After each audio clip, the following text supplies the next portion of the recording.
Subscribe to our channel and press the bell icon on the YouTube app to never miss an update from the Beverage Trade Network.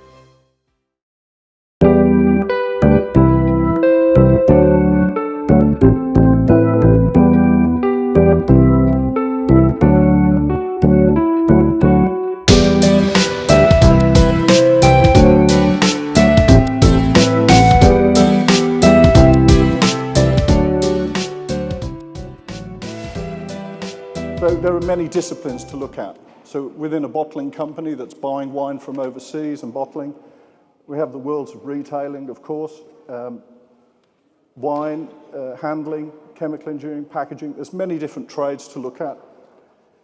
And industries.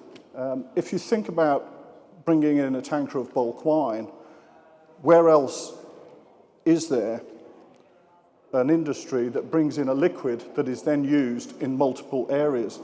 Well, I'll get shot for saying this, but if you think about milk, milk comes in and then it's separated out into many different products, cheese, yogurts, etc. Oil and gas, bring out liquid right out of the ground, and you split that into many different products. So similarly with wine, we have a bulk tanker coming in, and that can be separated out into many different ways and applied to many different pack formats or methods. Market research, there's many new things going on in the field of market research. So from my perspective, coming into the trade when I did, that was an observation that I made about the trade, quite insular. I also observed that for many people in the UK, selling into retailers in the UK, there's quite a focus on UK consumers and UK retailers, and yet as we sell into the US, the Nordic regions, we learn things from Systembolaget in Sweden, we learn things from retailers in the US, and they're directly useful here in the UK market. And similarly, with the supply side, obviously, there's many different things going on in the country of origin which we can learn from. So there's many sources for best practice outside the UK wine trade. So what I'd like to do today is talk about, just give 4 examples of best practices for each of these characteristics or areas of attributes of the bottlers that are needed. So in the area of flexibility, I'm going to talk about late-stage customization. This is from the world of the Toyota production system or lean manufacturing, where, for example, metal rods are used as a common stock, and then they're split into multiple different products quite quickly at the end. Headrests, seat rails, things like that. I'm going to talk about psychographic segmentation, where the talk there in the world of marketing, they don't talk about products. You start with a need satisfaction method, then you work to the satisfaction method, so you work backwards. And vendor managed inventory, again from the world of Ollie White, Class A MRP2, where customers shouldn't have to worry about their raw materials at all. And I'd like to talk about, from the world of sort of chemical engineering, inline gas control, where processes are subjected to continuous improvement all the time by teams of chemical engineers and other engineers seeking to shorten processes and improve product quality. So late-stage customization, and this goes to the hub of what bulk wine here is all about in the UK. When I joined the wine trade in 2006, I was absolutely amazed at the amount of stock that was being held in the system.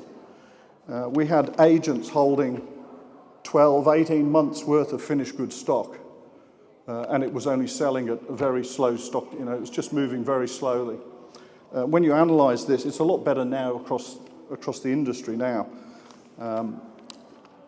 What we do now is we'll take all the forecasts and demands for a particular liquid.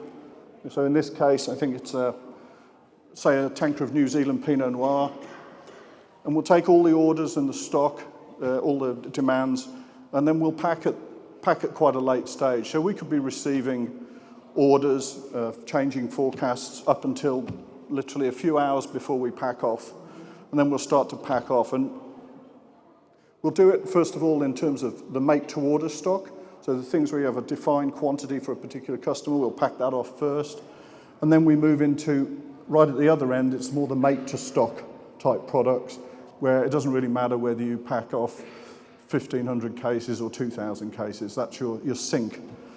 And also we'll pack off into clean skin. So we might have a couple of thousand litres.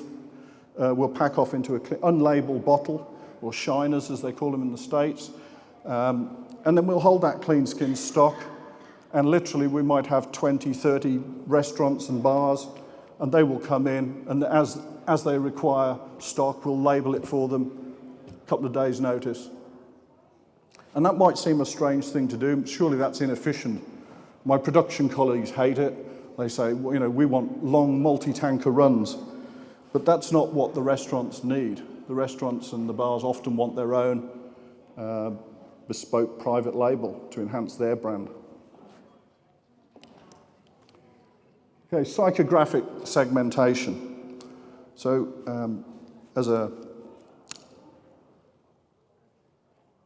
why do people buy a particular wine? Coming into the industry, I was fascinated by, went around France and I saw, you know, Chateau A, Chateau B, Chateau C, and go in the supermarkets and watch the shoppers actually choosing between wines. Well, let's just have a look at humans. Why do people come and make a wine purchase decision? Well, if we start with, let's talk about conception for a minute. You know, you've got the DNA and the womb of the mother. Those are the main variables to start with. But as humans start to come through, they get born, they start to gain experiences, and they start to gain information. And then, as they gain these experiences, they start to form hypotheses in their mind that they become beliefs. If I scream, I get fed. If I don't scream, I don't get fed. Ergo, if I need to scream to get fed. These are beliefs, and from these we then start to prioritize these to get values. And these are the prioritization of our beliefs. And from that then informs our motivation. It sets our motivations. What do we actually want? From that, we then act in certain ways. These are our behaviors. And from that, we then choose, which shop am I going to go to today? Shop A or shop B? And then once I'm in shop B, am I going to choose wine A or wine B? So for example, when you consider, you know, Chateau A or Chateau B in the classical French style of marketing their wines, how does that relate to somebody, two groups, two segments of societies? Those segments of societies, one that wish to consume food and drink that have not harmed animals in any way. You know, Chateau A, Chateau B, it's irrelevant. They don't care. Shiraz or Merlot, they probably don't care. But if one wine is proven to not have harmed animals, and one wine is proved to be involved in harming animals, then maybe they're going to choose product A. You can look at 19 Crimes in the States, Barefoot. A lot of these sorts of companies have got a really good grasp of the psychology of the consumer in mind, and they're choosing their segments based on that. So they're really not a product-driven strategy, it's a much more around the needs of the consumers and the preferences of the consumers.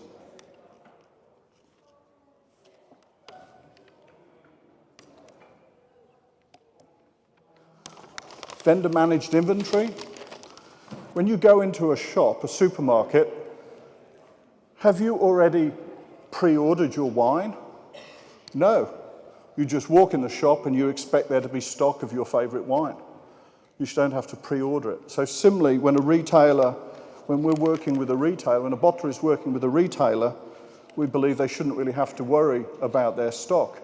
So typically, in the warehouse of a retailer, we will agree with their minimum, maximum stock levels, and then we will just set some target levels that are tighter, and we will just deliver stock to maintain the stock levels between that. Yes, we'll have a gross collated forecast, We'll talk about seasonality, but we'll know roughly what's coming and we'll maintain that. Now, why is that important to efficiency and reliability?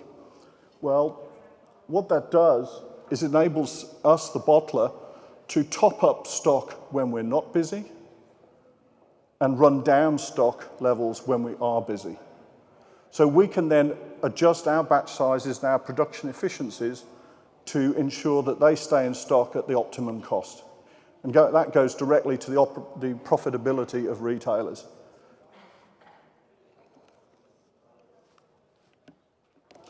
Another example is inline gas level control. So when I joined the bottling industry, I was amazed to find that we would offload the tanker would sit there with 24,000 litres, we would purge the lines with inert gases through to the tank, and then we would take a sample of the wine, check it, and then we would offload it 4 to 6 hours. And then what we would do is we would sit there and we would bubble carbon dioxide and nitrogen, or mainly carbon dioxide, through the wine to get to the carbon dioxide level to the right level that was required in the spec. What we do now, quite often, is we take steps out of these processes. So we'll purge the lines through with inert gases, but then as we transfer it, we'll inject carbon dioxide into the line as it's going through the system. So when it arrives in the tank, it's already got the right level of carbon dioxide, and you haven't bubbled carbon dioxide or inert gases through. And if you bubble carbon dioxide or inert gases through the wine, you're stripping out the volatiles and the aromas of the wine. So you're damaging the wine. So we don't want to do that. So these are some of the sorts of best practices that we've been adopting. And really, they have all come from the desire to keep retailers in stock at the right quality at the minimum cost.